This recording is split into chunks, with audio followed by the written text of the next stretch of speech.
Very good. Let us come to the second example, still on denoting the unknown. Alright, the question is given to you. Pause the video for 1 minute. I would like you to mark out all given information on the diagram and deduce what you can. Okay, assuming you have done that, okay, I'm going to do my marking as well. SPT is a tangent to the circle, and there is a triangle inscribed inside the circle. So with this, I can make use of the concept of angle in alternate segment. Okay, I'm going to label.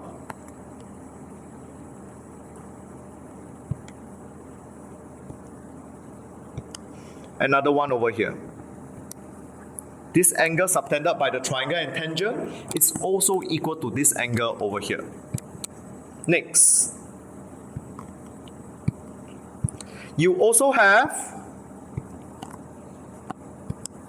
PM perpendicular to the chord. PM, if it's perpendicular to the chord, please write down the 90 degrees accordingly. Similarly, RN is perpendicular to the tangent.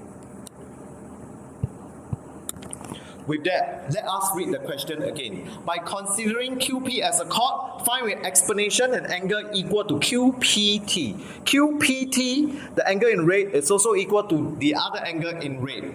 For the obvious reason, please write down your working. P, R, Q. Reason being angles in alternate segment.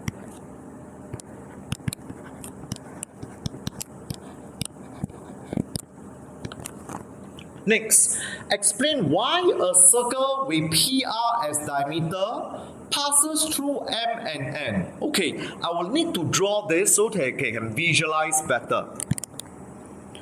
Okay, we have a circle with PR as the diameter, so these are the end points, and it passes through N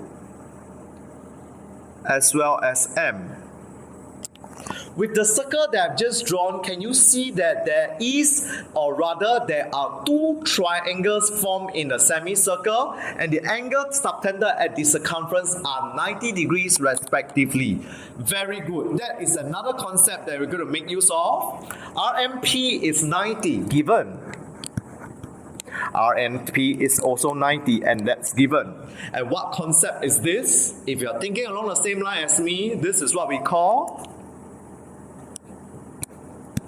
angles in semicircle. So we have proven that a circle with PR as the diameter passes through M and N. Now, the last part. MN and QP are parallel.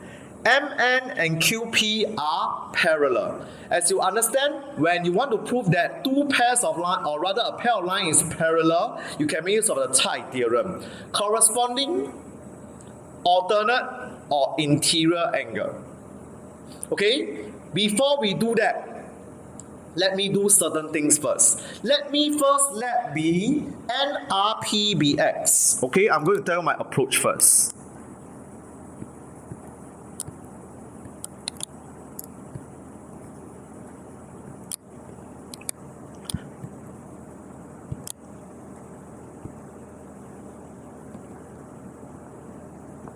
Let NRP be X. So if this angle is X, if you can see in the circle which I drew just now, this angle would be X as well. Why? Based on angles in the same segment, you can see the feature of a butterfly over here. So now, in triangle NRP, alright, this last angle over here must be 90 minus X. Triangle NRP, this angle NPR must be 90 minus X. And the angle in green is the same as this angle in green, 90 minus X. And can you see that if I were to add the angles X over here to the 90 degree and this angle in green, 90 minus X, if I can achieve 180 degree, it will be the use of interior angles itself. And if that is true, the pair of parallel lines must be parallel.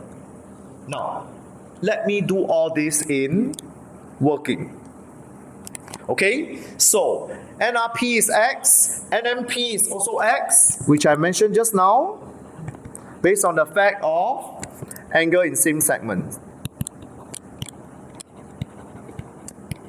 Next. Since RMP is equal to 90, based on the fact of sum of angles in a triangle, RPN must be 90 minus X.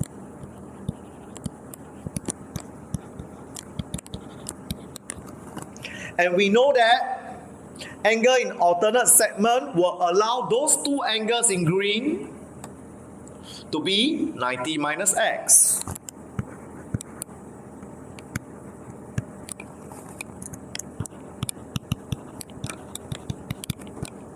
And I've mentioned to you just now, if I can sum up this angle of X to the 90 minus X and achieve 180, I'm done.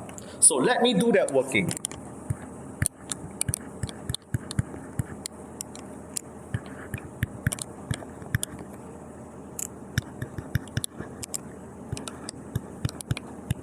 So what do we have? We have X plus 90 plus the last angle of 90 minus X. If you do some simple calculation, this is exactly 180 degrees.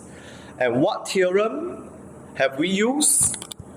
Interior angles. So with that, the line MN and PQ are parallel.